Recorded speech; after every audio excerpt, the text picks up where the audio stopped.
Selamat datang di channel Dedeko. Ini adalah handphone mantan flagship. Handphone mantan flagship ini banyak banget yang request, guys. Sesuai dengan permintaan teman-teman, saya langsung beli handphone mantan flagship yang teman-teman request ini. Kita langsung nggak pakai lama, guys. Kita langsung buka saja ya. Jadi wajib untuk teman-teman yang beli handphone di online shop. Ini saya beli sih di Tokopedia sih.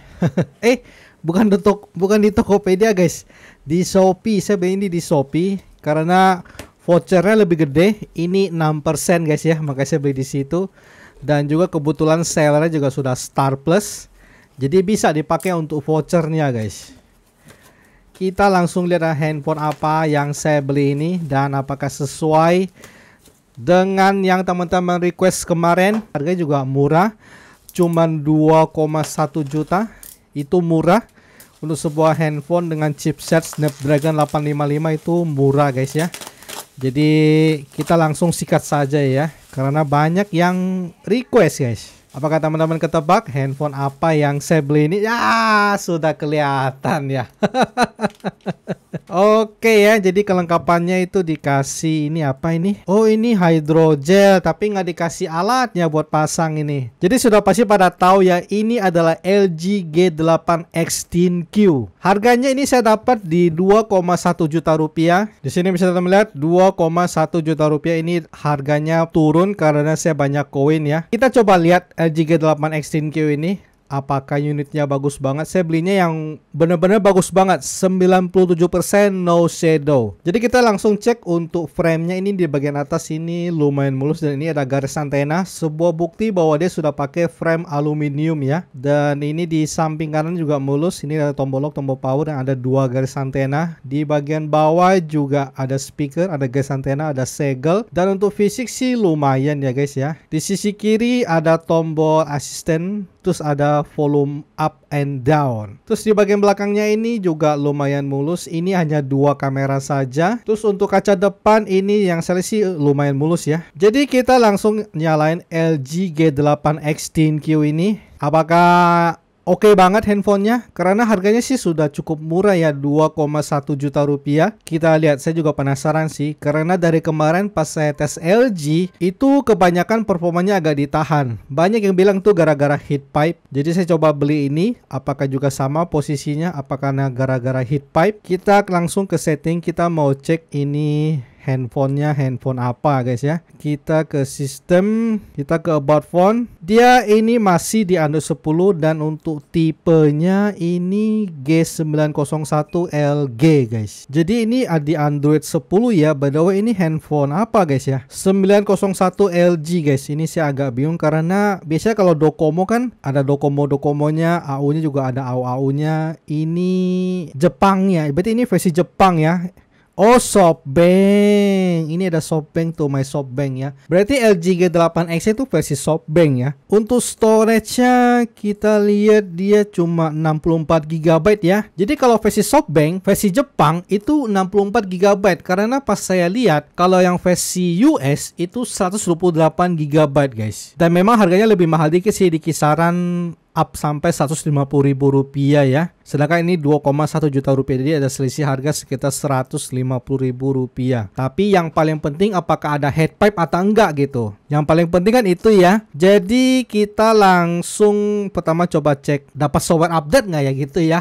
Jadi saya mau konekin wifi, saya mau install AtuTu, saya mau install TD-Mas, dan juga saya mau benchmarknya apakah performanya oke gitu ya. LG G4 ini sudah saya install aplikasi-aplikasi yang sudah saya tes untuk benchmarknya. Tetapi sebelum itu kita cek untuk update-nya, itu sudah tidak ada update guys ya. Mungkin karena ini versi Jepang. Saya sudah cek update, saya sudah cek websitenya, itu SoftBank-nya itu nggak keurus. Jadi masalah software ini sangat penting. Kalau teman-teman keberatan, jangan ambil versi Jepangnya guys ya. Ambil versi yang US. Karena yang US itu sudah dapat sampai ke Android 12 untuk LG G8X ini. Lalu sekarang kita coba cek untuk spek detail dari LG G8X versi Jepang ini. Di sini jelas banget ya untuk touchscreen-nya, sensor ini sangat komplit sekali. Dia fingerprint-nya sudah in display ya, jadi sudah di layar guys. Dan di sini untuk SoC-nya pakai Snapdragon 855, sistemnya masih di Android 10, screen-nya Full HD+, rasio 19,5 banding 9, refresh cuma hanya 60 Hz, HDR10 HLG, Memorinya ini 664 pakai DDR-nya 4X. Kameranya kita cek, dia kamera depannya 32 megapiksel pakai sensor dari Samsung. Sedangkan kamera utamanya IMX363, lalu ada ultrawide juga sama 12 megapiksel tapi pakai sensor dari Samsung. Lalu sini baterainya cukup badak ya, 4000 mAh. Dan kita lihat untuk hasil benchmarknya. Untuk Geekbench 5-nya ini sudah saya tes dan untuk skornya ini tinggi guys. Ini tinggi banget. Ini seperti skor Snapdragon 855. Di posisi ini saya bisa menjamin bahwa kayaknya heat pipe-nya ini ada. Makanya skornya cukup tinggi. Ini tinggi banget loh. Lalu untuk Antutunya saya juga sudah tes dan saya juga tes yang versi 9 di sini juga angkanya tinggi banget. Ini seperti Snapdragon 855 486.000 guys. Ini tinggi banget. Ini bisa saya katakan ini untuk heat pipe-nya ada ya. Jadi jangan nanti sebagai alasan tidak ada heat pipe lagi. Lalu ketika saya tes 3D Mark ini cukup agak sedikit menyedihkan. Skornya memang ini cukup tinggi 2100 tetapi stability-nya bisa kita melihat 67,7% guys. Kalau kayak gini kan kita bisa nilai bahwa dia tidak stabil. Makanya saya penasaran, kita harus pastikan melalui tes gaming. Karena kalau nggak tes gaming nggak ketahuan apakah dia stabil apa enggak. Dan di sini saya kasih lihat untuk baterainya dia turun sebanyak 9%. Untuk suhunya juga nggak panas-panas banget ya, 28 sampai 40. Ini nggak panas-panas banget guys. Lalu saya juga sudah tes untuk CPU throttlingnya, sudah saya screenshot dan di sini untuk skornya dia throttlingnya 74% guys. Ini sih hitungannya sih agak kurang bagus ya.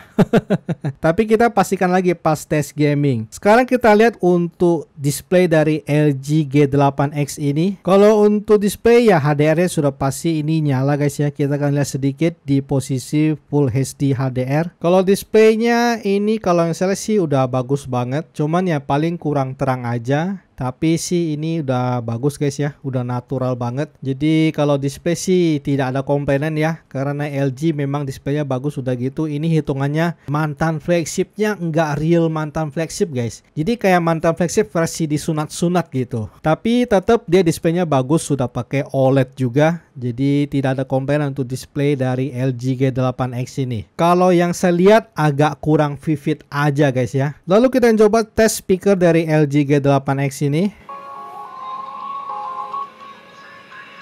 Dia speakernya ini sudah stereo ya, jadi di atas juga bunyi.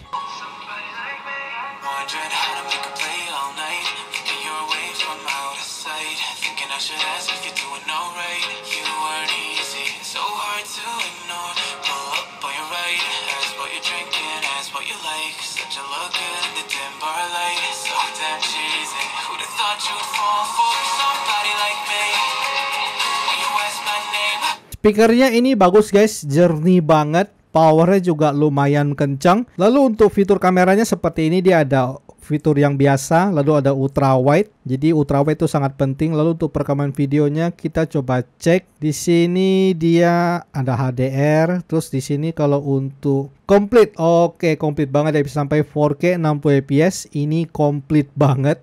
Jadi perekaman videonya tuh komplit banget. Ada portrait mode, ada studio. Buset, studio guys. Lalu di sini saya coba lihat manual kamera. Jadi bisa manual, terus more-nya ini ada night view, berarti night mode kali ya itu hitungannya ya. Terus ada story shot, eye sticker, YouTube live. Jadi fiturnya juga cukup banyak untuk kamera dari LG G8X ini. Impresi saya terhadap LG G8X ini bagus banget. Dia untuk handphonenya ini flagship guys, meskipun dia G8X ya. Kacanya sudah pakai Gorilla Glass, belakangnya juga sudah pakai kaca dan juga sudah pakai aluminium frame. Kameranya juga bagus, displaynya juga cukup bagus. Dibilang bagus banget juga enggak, cukup bagus. Speakernya yang bikin saya cukup wow di sini, sudah stereo juga cukup kencang. Lalu untuk performa juga bagus. Ini udah kayak seperti kayak benchmarknya di Snapdragon 855 guys ya. Jadi jangan ada komplain lagi bahwa ini tidak ada heat pipe segala macam. Ini sudah cukup jelas banget. Cuman kekurangannya karena ini versi Jepang, jadi softwarenya nggak gitu keurus ya. Apalagi ini SoftBank,